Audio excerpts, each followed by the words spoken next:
Ada nggak sih dok ritual khusus gitu ya untuk kepercayaan tertentu ketika mempelajari sebuah kadaver? Pastinya ada, bukan semacam ritual apa ya, tapi kita di awal sebelum memulai pelajaran kita berdoa bareng dulu. Kalau di tempat saya sekolah itu diharuskan sholat dulu. Kalau yang sholat, yang mendoakan kadavernya itu, karena kan mereka ya kembali lagi merelakan badannya untuk ngasih kita ilmu loh. Ini loh dok, perut saya ada yang jalan gitu. Loh, maksudnya pripun bu gitu. Ntar habis ini kan azan ya dok. Setiap azan itu mesti ada yang gerak dok perutku. Ini mungkin terdengar nggak profesional lah istilahnya kalau saya bilang gini. Mungkin bisa dicoba yang non medis ibu, bisa ke Pak Yai atau Pak Ustadz minta doanya istilahnya gitu. Tiba-tiba udah mau pulang, print ini ngeprint sendiri mas, padahal itu mesinnya mati. Ngeprint tut ada tulisan. Padahal laptop komputer mati, listrik semua mati. Tulisan apa? Keluhan tanda tanya.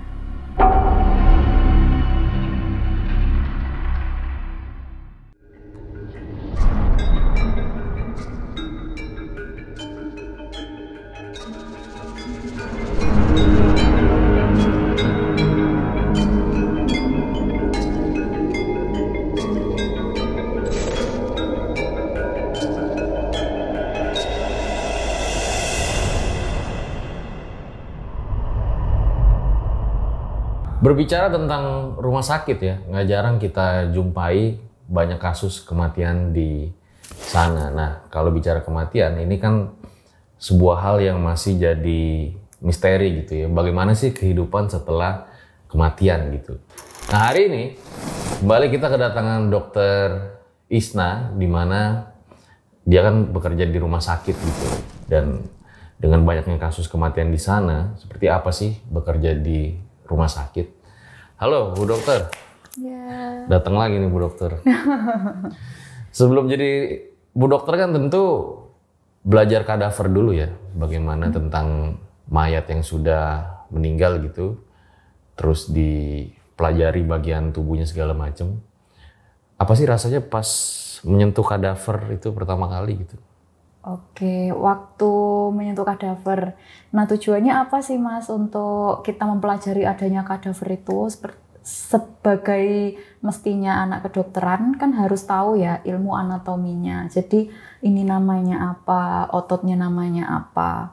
Kalau misal dari buku aja itu kan pasti nggak jelas. Nah, kayak misal arteri di buku warnanya merah, vena warnanya biru. Padahal ya di contoh aslinya ya nggak begitu. Nah, justru malah kita mempelajari kadaver. Justru malah kadaver ini guru besar kita Mas yang harus dihormati. Karena beliaunya ini kan merelakan badannya untuk kita pelajari. Nah, kita juga harus menghormati guru besar kita. Ya awal-awal juga takut, tapi lama-kelamaan demi ilmu ya biasa sih Mas akhirnya. Itu berarti pakai tangan begitu ya pada saat mempelajari mayat manusia yang sudah meninggal itu ya? Betul, betul. Awalnya waktu perkenalan malah, ayo nggak boleh pakai sarung tangan dulu kayak gitu. Nah, terus ya selanjutnya ya pakai sarung tangan gitu. Berarti itu kayak organ-organnya itu kayak ginjal, jantung itu dipegang gitu ya? Iya, tergantung apa yang kita pelajari. Misal muskuloskeletal, jadi ototnya yang kita pelajari, yang diambil. Kalau saraf, ya otaknya yang kita pelajari gitu. Otak manusia itu segede apa sih dok? Yang dokter pernah lihat? Ya segini sih. Segini? Gitu. Ya segini sih, segini. Tapi kalau anak-anak ya lebih kecil. Gede juga ya? Lumayan. Lebih gede dari otak sapi ya? Otak sapi itu seberapa? Yang biasa di masakan Padang itu. Oh iya, kan udah dipotong-potong. Oh, itu dipotong ya? Ada nggak sih dok ritual khusus gitu ya untuk kepercayaan tertentu ketika mempelajari sebuah kadaver gitu? Pastinya ada, bukan semacam ritual apa ya, tapi kita di awal sebelum memulai pelajaran kita berdoa bareng dulu. Kalau di tempat saya sekolah itu diharuskan sholat dulu kalau yang sholat. Terus setelah itu kita berdoa bersama, ya berdoa supaya ilmu cepat masuk ke otak, itu yang pertama. Yang kedua, ya mendoakan kadavernya itu. Karena kan mereka ya kembali lagi merelakan badannya untuk ngasih kita ilmu loh. Emang kamu mau badanmu direlakan untuk dipelajari? Nah, mereka juga sudah berkorban, makanya kita harus mendoakan kadavernya juga gitu. Pernah ketemu nggak kadaver yang tiba-tiba bergerak, mengeluarkan suara gitu? Alhamdulillahnya belum ya, belum pernah ketemu. Cuman kalau temen yang kesurupan sih ada waktu itu. Karena lagi halangan. Oke. Gitu. Ditahan lu ceritanya dong ya. Ya. Nah, kalau kalian pengen kirim cerita dan diundang ke podcast juga kayak Bu Dokter, bisa banget kirim ke sini aja guys. Langsung kita mulai, berikut adalah ceritanya. Jujur ketika kita mencari narsum, menyajikan konten-konten kepada kalian itu nggak mudah dan butuh waktu. Dan ini adalah film pertama RJL yang ofisial ya di bioskop. Harapannya dapat memberi warna baru di perfilman Indonesia dan semoga aja rame, kalian suka, dan akan ada tuh film-film selanjutnya dari RJL.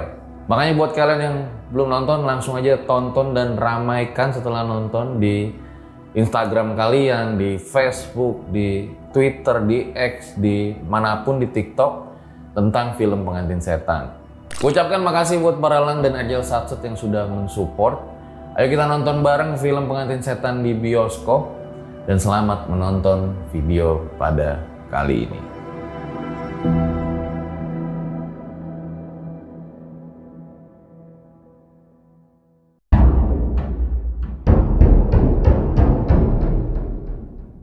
Ya, kayak biasa di RJL nggak ada narasumber, kita suruh tambah-tambahin ceritanya. Ya Dok, mungkin boleh diceritain ya kisah awal belajar kuliah kedokteran gitu dan yang berhubungan dengan kadaver.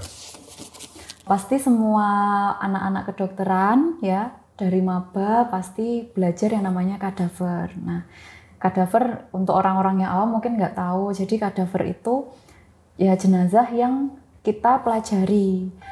Nah, nama lainnya apa? Guru besar. Kenapa kok dipanggil guru besar nih? Gitu kan Mas ya.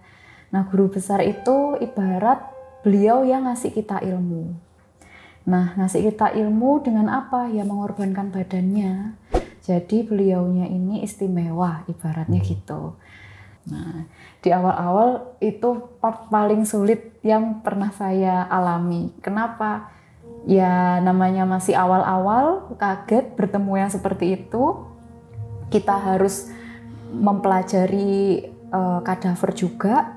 Akibatnya apa? 2 minggu saya Mas nggak makan yang namanya daging, ayam. Jadi tahu, tempe, telur, terong. Jadi 4T saya 2 minggu itu makannya.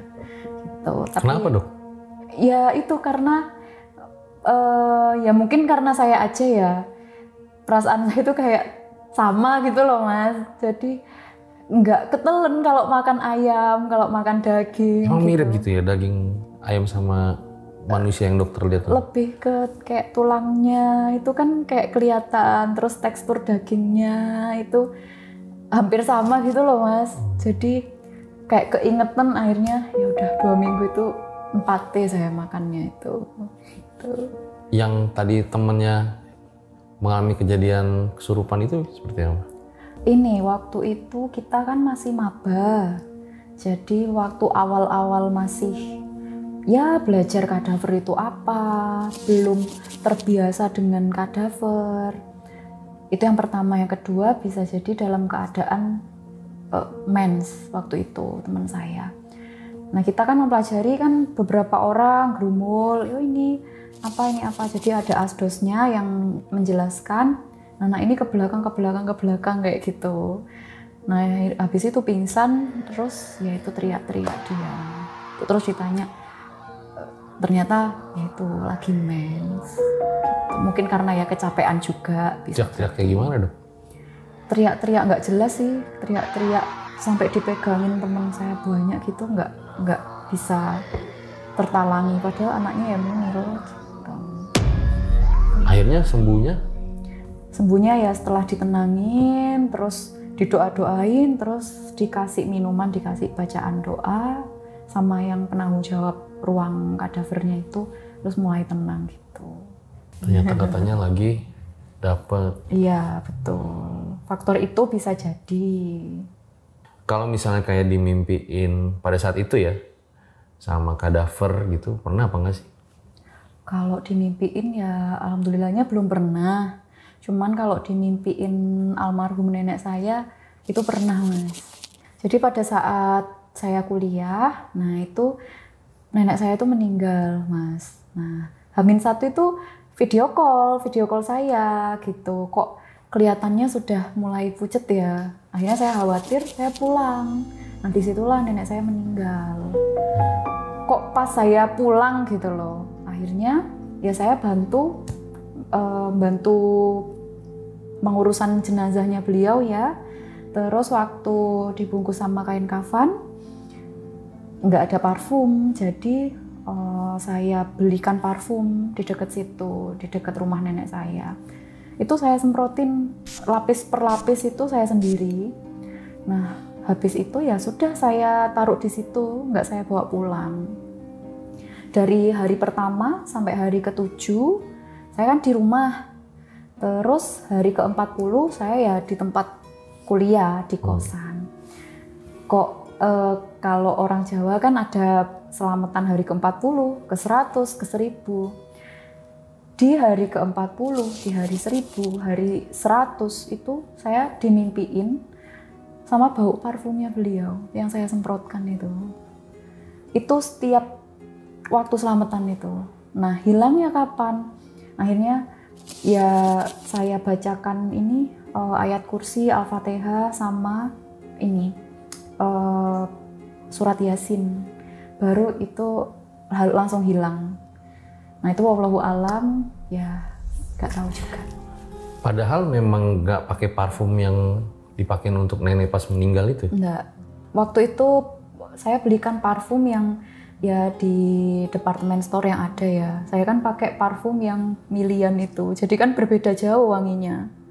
Nah itu ya bau yang saya kasih parfum itu. Dan itu nggak saya bawa. Bisa gitu ya? Gitu. Dan tapi beliau datang ke mimpi? Mimpi. Di mimpi itu saya rambutnya diginikan sambil senyum. Udah. Dan mimpinya di rumahnya beliau. Saya di rumahnya beliau itu. Sambil senyum gitu. Terakhir ya waktu hari ke-1000-nya sudah sampai sekarang nggak dimimpiin sih. Sudah. Nenek memang ingin Mbak jadi dokter gitu? Ya pastinya pengen. Dan selain itu mungkin ya karena saya ini cucu terakhirnya beliau. Terus waktu saya sumpah dokter itu kan beliaunya non sewu sudah meninggal, sudah almarhum. Jadi nggak sempet lihat ibaratnya cucunya sukses dulu kayak gitu. Makanya lewat mimpi beliaunya datang. Jadi memang perjuangan menjadi dokter, kuliahnya aja juga sudah berat gitu ya. Sampai akhirnya sekarang berprofesi menjadi dokter. Nah, katanya dokter juga pernah menangani kasus pasien gitu ya, yang seperti santet gitu.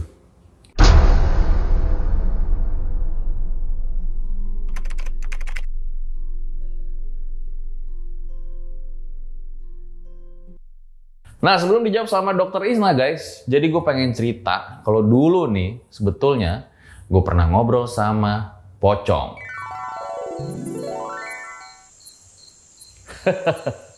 Ganteng juga gue ya. Kalah ini mah Jeffrey Nicole sama Deddy Corbuzier. Itu apaan ya?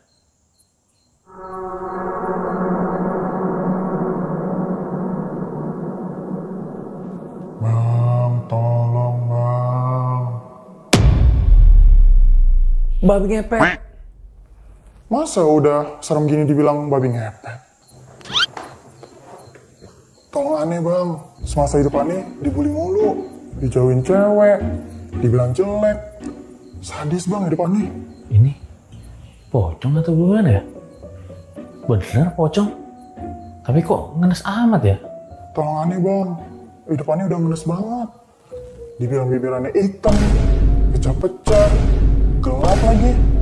Wah, parah juga lu ya. Masa gara-gara bibir hitam dibully sama orang-orang? Tapi untungnya kalau gua nih sekarang nih ngomong-ngomong tentang bibir ya, gue itu udah rutin pakai lip serum dari Skintific.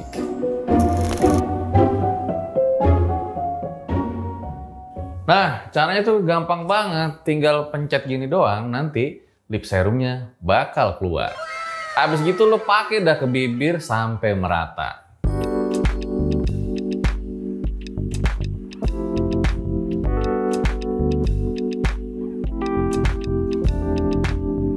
Wah, mantap juga tuh produk.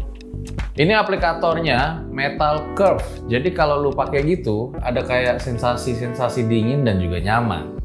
Nah, dia itu bisa melembabkan dan juga menghaluskan ya. Jadi kalau lo pakai rutin selama 14 hari, dia bisa cerahin bibir gelap lo. Ah, masa iya bang? Ya iyalah. Lihat aja bibir gua nih.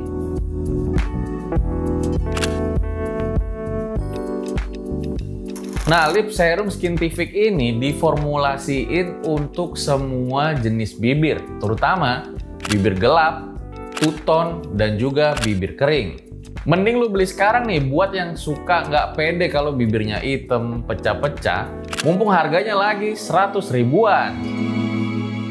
Langsung aja klik YouTube Shopping di video ini guys, dan dapetin harga promonya.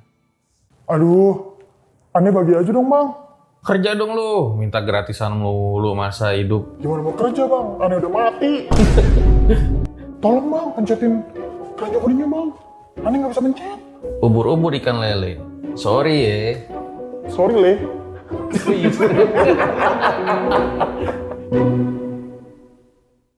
Nah ini ceritanya sebenarnya fresh banget sih mas, 3 bulan yang lalu. Nah saat ini kan saya kan kerjanya di sebuah klinik rawat jalan, di mana di sana itu saya juga home care. Nah home care itu dokter sama perawat datengin pasiennya. Jadi pasiennya karena berkebutuhan khususnya itu nggak bisa jalan ya, nggak bisa kemana-mana. Jadi ya dokter sama perawatnya yang mendatangi. Nah pada saat itu saya kan kebetulan berdinas pada saat itu, ditelepon ke klinik. Minta tolong kakak saya, mbak saya ini nggak mau makan. Cuma bilang gitu aja, 2 hari mbak nggak mau makan gitu. Ada keluhan yang lain nggak? Ini sih nggak mau makan aja gitu. Oh ya udah, mungkin ya orang greges nggak enak makan kan bisa jadi gitu. Ya udah saya siapkan obat-obatan sekalian, mungkin aja orangnya butuh infus gitu. Akhirnya berangkat itu karena masih rame di klinik sampai kita jam 5 sore baru bisa ke rumahnya pasiennya. Deket sih ya, 10 menitan lah dari klinik itu.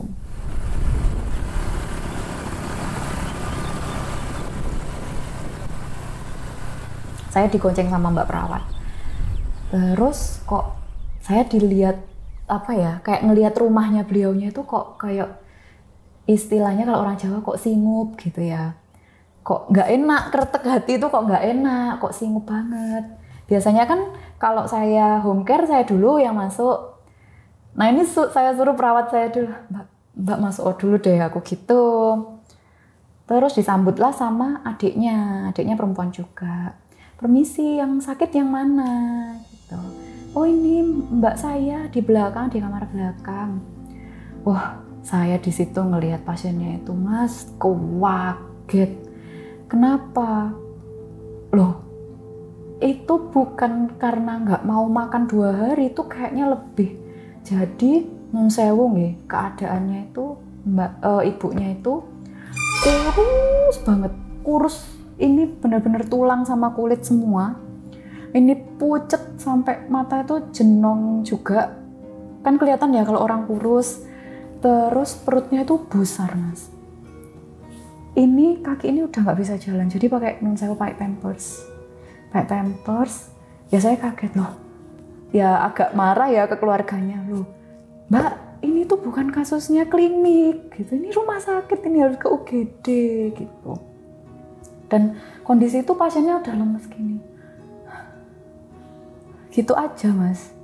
Akhirnya keluarga cerita kalau 2 tahun ini pasien ini sudah sakit memang. Awalnya karena makan dimuntahkan gitu, dikirain lambung, diobatin gitu lagi, sampai katanya susah untuk nelan. Nah, susah untuk nelan, katanya ada yang ganjel, ada kayak ditusuk-tusuk tenggorokannya gitu. Terus ya saya nggak percaya dong, mek omong-omong aja gitu keluarganya. Sudah ke rumah sakit mana aja gitu. Waduh dok, ini loh dok hasil tesnya. Jadi kresek besar ya, kresek belanja besar itu dikasihkan ke saya. Ini loh dok hasil labnya semuanya. Sampai fase sudah MRI, CT scan, lab darah semuanya sudah dicek dan itu normal. Hanya saja pasiennya ini ada radang paru-parunya baru-baru ini, tapi memang itu wajar untuk pasien yang bed rest gitu. Yang lainnya itu normal semua. Nah kita kan datang jam 5:30, 6, terus beliaunya ya sambil ngomong lemah gitu. Ini loh dok, perut saya ada yang jalan gitu. Loh, maksudnya pripun bu gitu. Ntar habis ini kan azan ya dok. Setiap azan itu mesti ada yang gerak dok perutku gitu. Oh ya udah bu, ditunggu azan ya, sambil saya cek tensi, saya cek ya tekanan darah, terus tem dan lain sebagainya, saya cek semua. Nah baru muncul azan mas.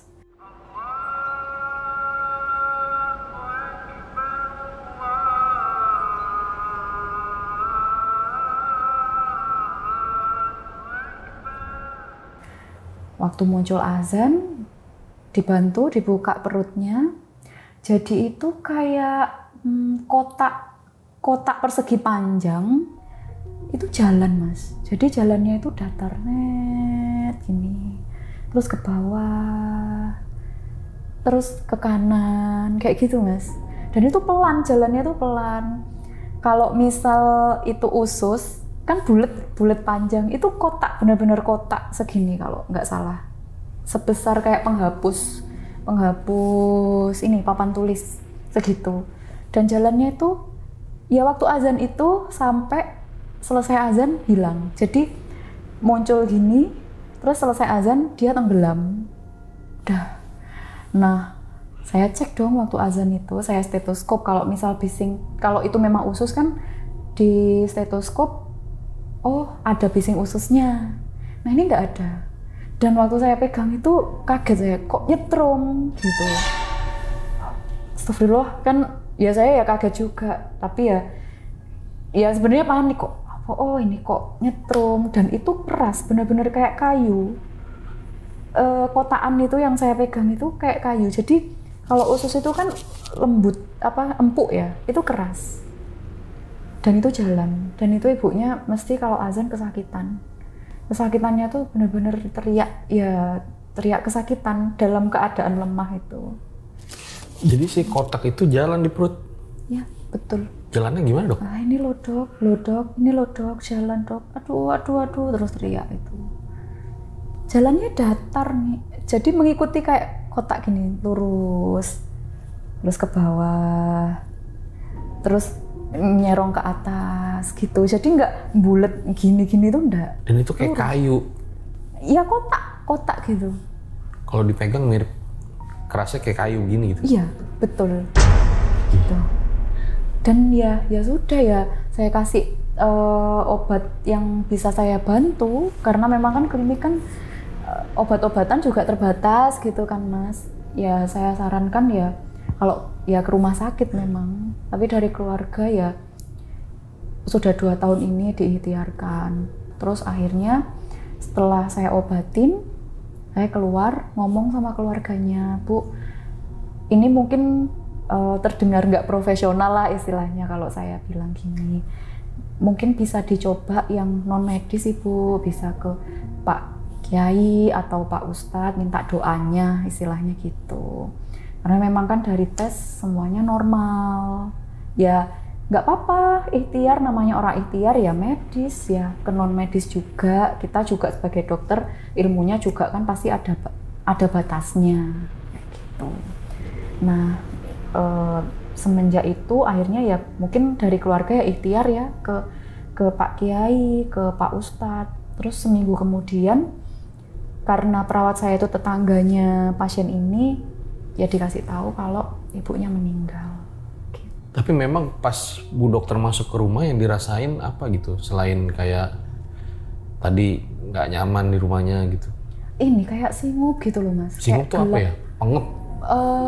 Kayak auranya tuh gelap gitu loh. Kayak yang bikin takut.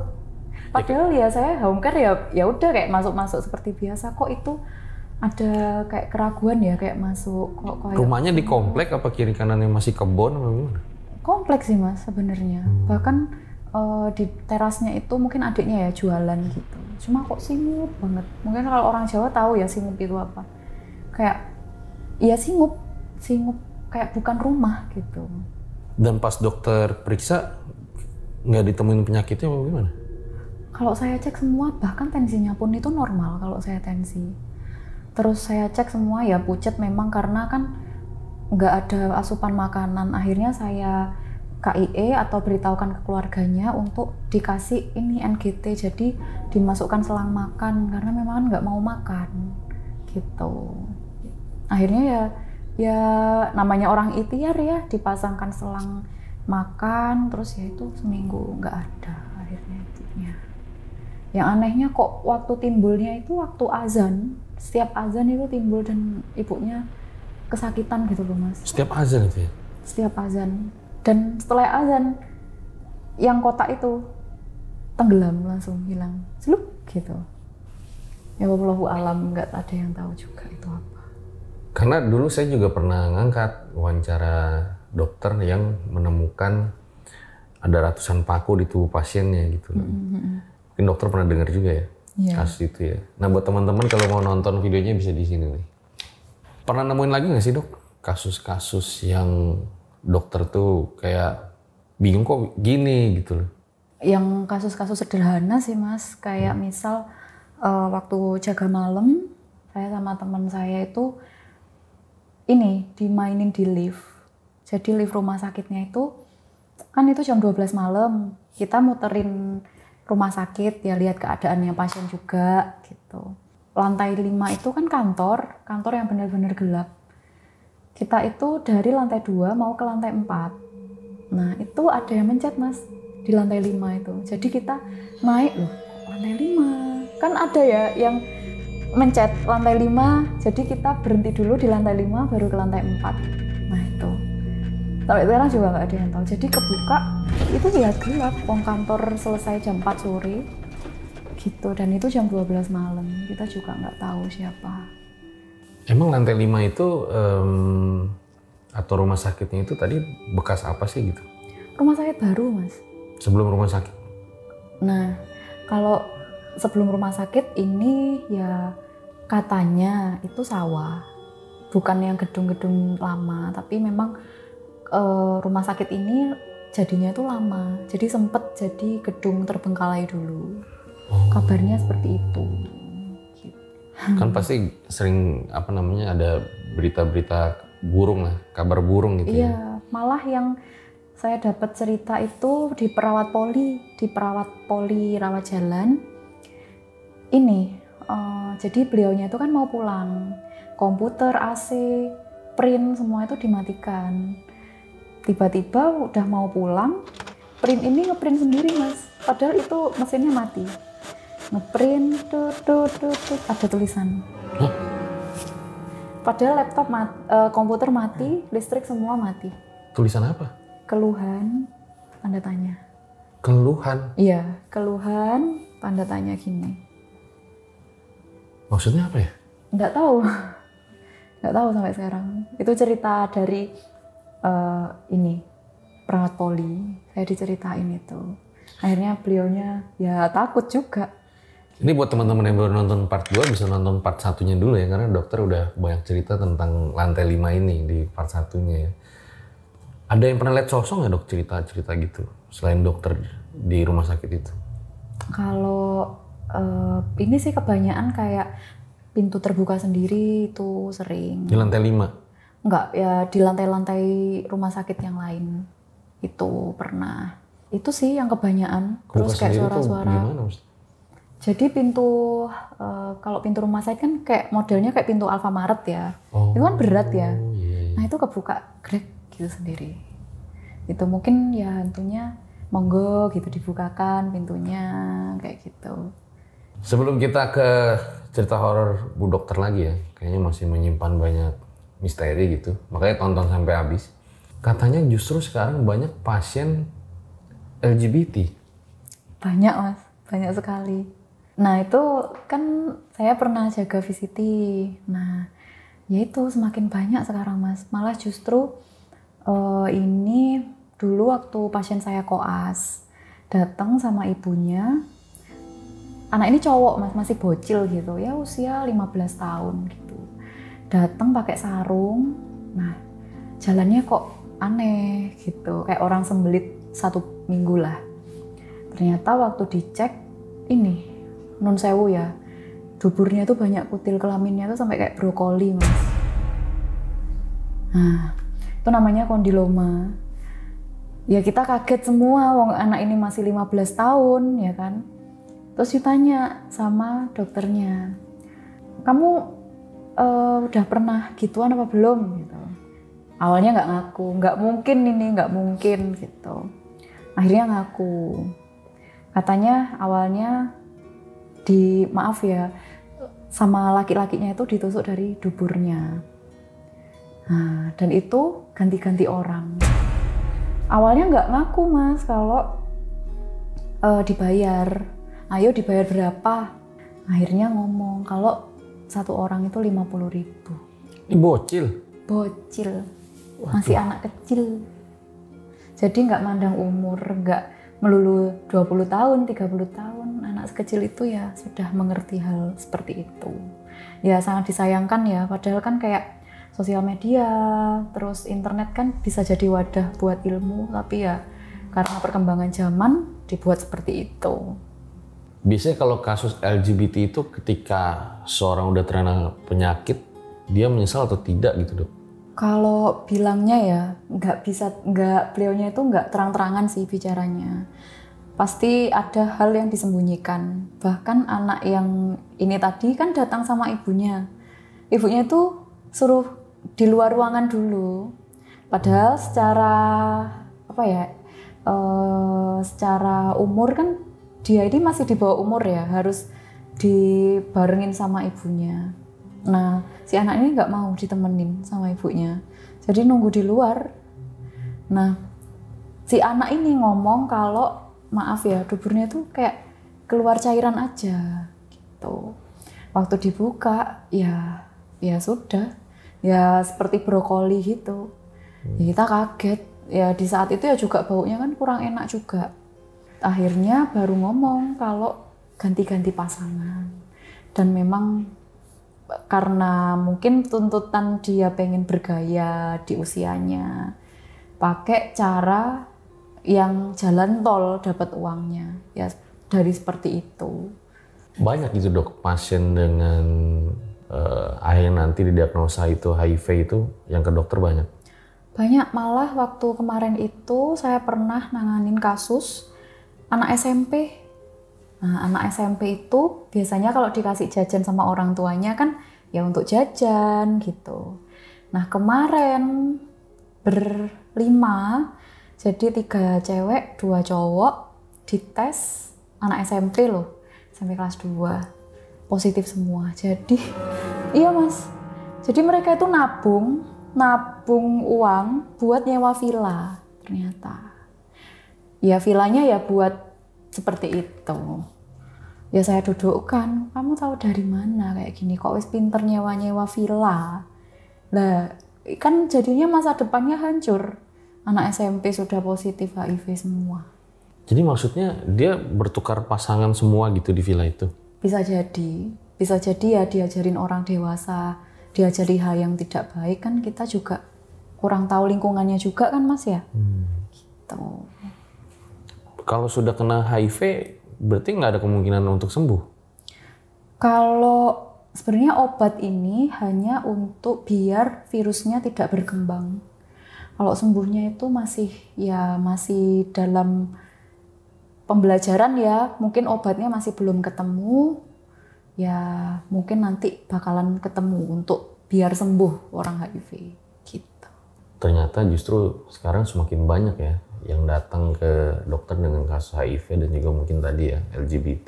Betul. Nah ini kita balik lagi ke horor, itu juga tadi horor juga sih. Horor Karena ya. kalau kan yang banyak seperti itu kan nanti mungkin akan mengurangi jumlah pertumbuhan penduduk dan meningkatkan jumlah kematian berarti kan. Iya betul. Kalau jaga di kamar mayat pernah nggak dok? Kalau jaga, ya waktu itu pernah ya. Lagi-lagi waktu koas. Nah, ya biasa kalau anak koas itu kan ya ada shift-shiftan pagi, sore, malam. Waktu itu ya karena jaga malam, lagi-lagi karena biar nggak ngantuk ya, sama perawatnya juga, sama teman saya juga. Kita ngopi nih di dalam ya sambil ngobrol ringan, ngeteh, ngopi. Itu waktu itu jam 12 siang.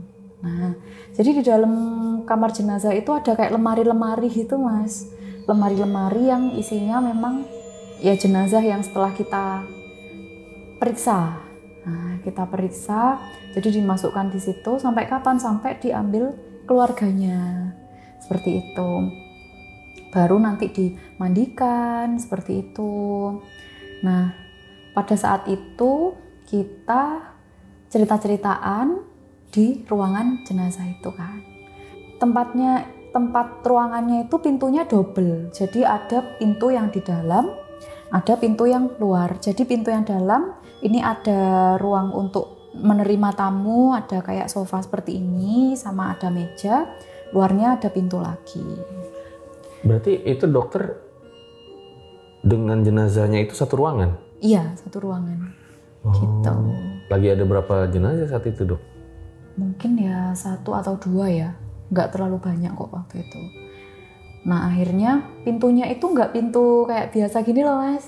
Nah itu pintunya pintu kaca yang langsung buka tutup gitu yang berat.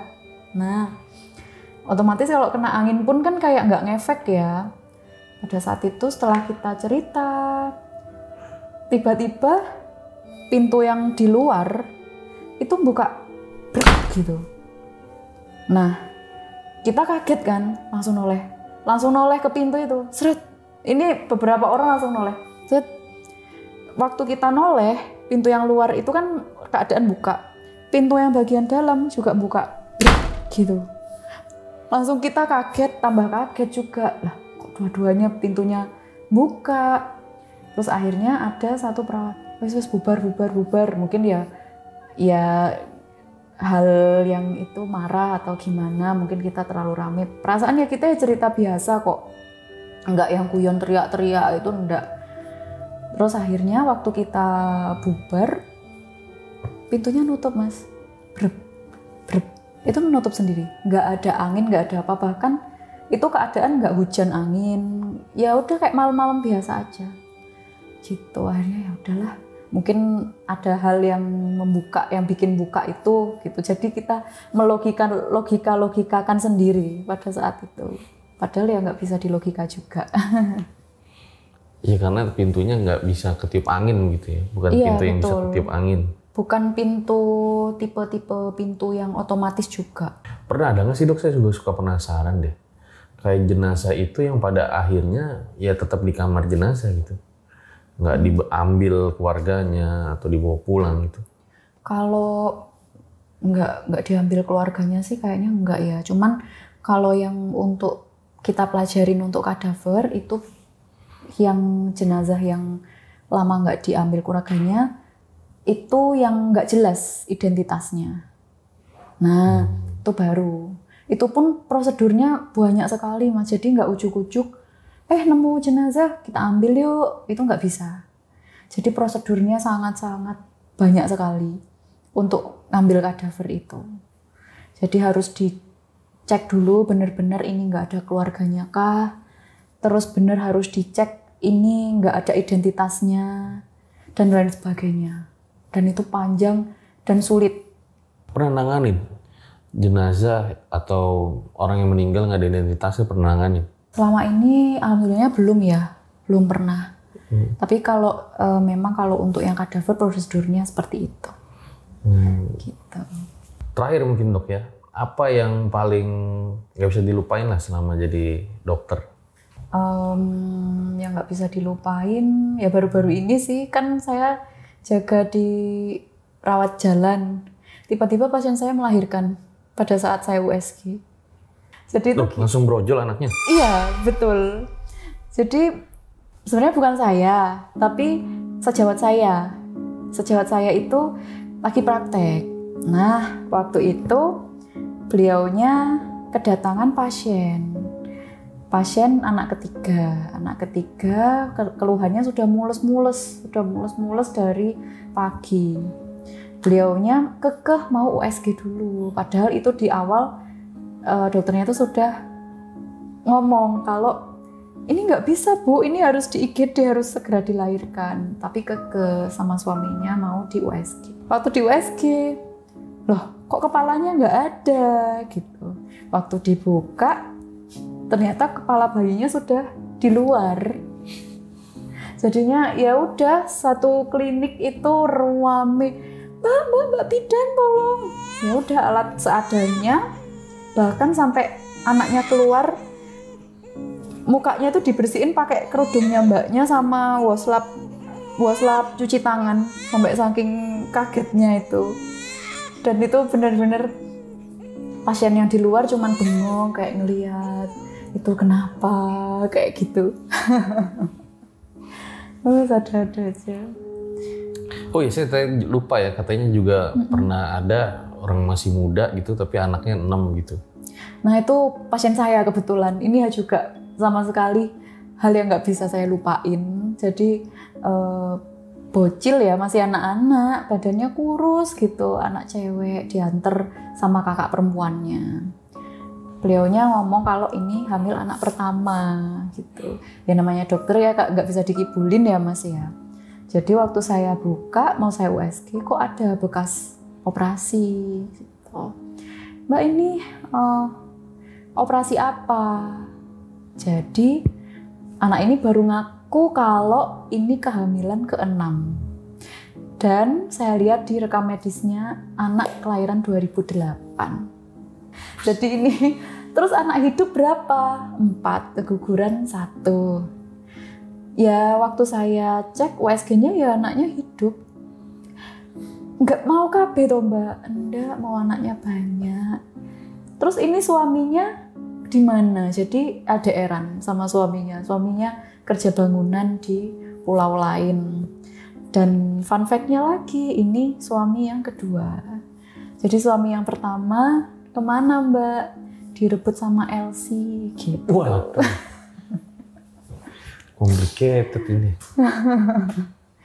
Ya banyak cerita kalau nanganin pasien itu, ada yang ceritanya sedih, ada yang ceritanya kaget, ada yang ceritanya lucu, ya macam-macam gitu Mas.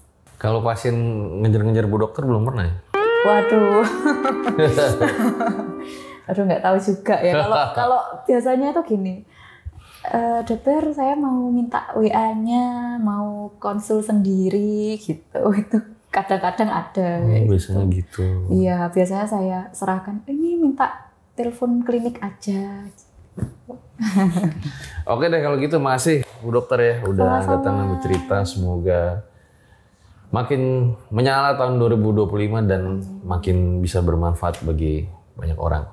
Terima kasih sudah diundang juga Mas Fajar sama RCL 5. Untuk pesan-pesan buat tenaga medis di Indonesia ya, pasti capek ya nanganin kayak pasien tantrum, keluarganya juga yang tantrum, yang marah-marah, belum lagi itu gangguan seperti itu, belum lagi gangguan-gangguan yang tidak kasat mata. Tapi di balik gangguan itu semua, ya tujuan kita harus tetap menyembuhkan pasien. Dan jangan lupa sejawat-sejawat semua tetap jaga kesehatan. Itu aja. Oke, sampai ketemu di video selanjutnya.